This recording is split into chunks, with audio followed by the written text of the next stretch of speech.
सबको नमस्कार। पिछले महीने जब दिल्ली में बहुत तेज़ी से कोरोना के केसेस बढ़ने लगे और हम सब देख रहे हैं कि ये वाली कोरोना की वेव कितनी ख़तरनाक है, बहुत ज़्यादा संख्या में इसमें लोग सीरियस हो रहे हैं, अस्पतालों की ज़रूरत पड़ रही है, आईसीयू की ज़रूरत पड़ रही है, काफ़ी ज़्यादा लोगों की मौत भी हो रही है। तो 20 अप्रैल को मजबूरी में हमें दिल्ली में लॉकडाउन लगाना पड़ा था। केसेस लगातार बढ़ते जा रहे थे। लॉकडाउन लगाने की वजह से और भी अन्य कई कारणों की वजह से 26 अप्रैल को आके 35% पॉजिटिविटी रेट बढ़ गया था। 35% बहुत ज़्यादा होता है, मतलब 100 लोगों का अगर हम टेस्ट करते थे तो 35 लोग उसमें पॉजिटिव निकलते थे। 26 अप्रैल के बाद से चूंकि लॉकडाउन लगाया था, एक तरह से थोड़ी सी चेन टूटनी चालू हुई थी इसकी कोरोना की।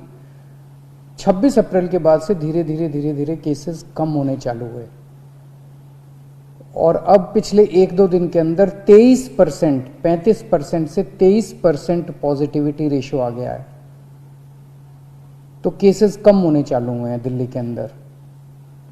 इसमें आप सब लोगों का बहुत ज़्यादा सहयोग रहा। दिल्ली के लोगों ने जम के सहयोग किया। आप लोगों ने लॉकडाउन का पूरी तरह से पालन किया और ये हम सब लोगों की, अपने परिवार की ज़िंदगी और उनके स्वास्थ्य की बात है। हम कोई भी किसी पे एहसान नहीं करा, हम सब के अपने लोगों के स्वास्थ्य की और ज़िंदगी की बात है। इस लॉकडाउन के पीरियड को हमने संसाधन, हेल्थ इंफ्रास्ट्रक्चर को और मजबूत करने के लिए इस्तेमाल किया। कई जगह नए ऑक्सीजन बेड्स तैयार किए गए। सबसे बड़ी दिक्कत दिल्ली में ऑक्सीजन की आई है।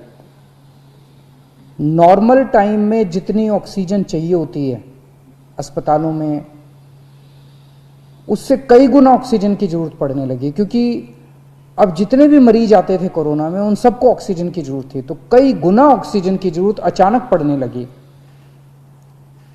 पिछले कुछ दिनों में केंद्र सरकार के साथ मिलके और हाई कोर्ट और सुप्रीम कोर्ट के आदेशों से, केंद्र सरकार के सहयोग से अब ऑक्सीजन की स्थिति दिल्ली के अंदर काफी सुधरी है पिछले कुछ दिनों में।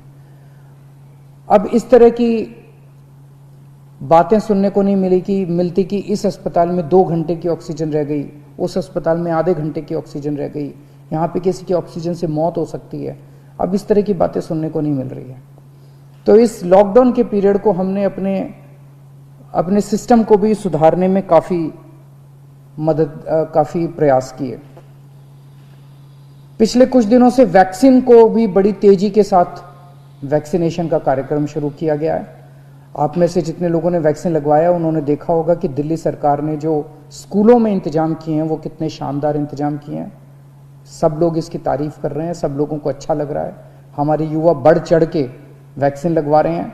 यहाँ तक कि दिल्ली के आसपास के इलाकों से भी लोग दिल्ली में आके वैक्सीन लगवा रहे हैं। वैक्सीन के स्टॉक की कमी है, इसमें हमने केंद्र सरकार से सहयोग मांगा है। मुझे पूरी उम्मीद है जैसे केंद्र सरकार अन्य बातों पे भी सहयोग करती रही है, इसमें भी हमारा पूरा सहयोग करेगी। पिछले कुछ दिनों में सब लोगों से मेरी बात हुई है, व्यापारियों से, महिलाओं से, युवाओं से, अलग अलग किस्म के लोगों से बात हुई है और सबका ये मानना है कि कोरोना के केस कम तो हुए हैं लेकिन अभी भी बहुत हैं। 23% अभी भी संक्रमण दर है। अभी ढिलाई नहीं दी जा सकती, अभी समय नहीं आया है ढिलाई देने का। तो सबका ये मानना है कि अभी लॉकडाउन को और एक्सटेंड करने की ज़रूरत है। अभी और इस कड़ाई को अभी थोड़े दिन और बरकरार रखने की ज़रूरत है, नहीं तो अभी जो हमने हासिल किया वो भी ख़त्म हो जाएगा। और जैसा मैंने कहा कि ये इतना मुश्किल दौर है, ये वाली वेव इतनी खतरनाक है, इतने लोगों की मौत हो रही है, तो जान है तो जहान है। अगर ज़िंदगी बचेगी तो बाद में और बहुत कुछ कर लेंगे ज़िंदगी में। सबसे पहले इस टाइम ज़िंदगी बचाना है। तो इसीलिए सरकार ने आप सब लोगों के फीडबैक के आधार पे, आप सब लोगों की इसके आधार पे मजबूरीवश अभी 1 हफ्ते का लॉकडाउन और बढ़ाया जा रहा है। कल सुबह 5 बजे ये लॉकडाउन ख़त्म होना था, लेकिन अब ये अगले सोमवार को 5 बजे तक के, सुबह 5 बजे तक के लिए बढ़ाया जा रहा है और इस बार थोड़ा सा और सख्त किया जा रहा है। कल से दिल्ली के अंदर मेट्रो भी चलना बंद हो जाएंगी। हमारी कोशिश है कि जितना ज़्यादा इसको लॉकडाउन को सख्त किया जाएगा उतना तेज़ी से हम सब लोग कोरोना पे काबू पा पाएंगे।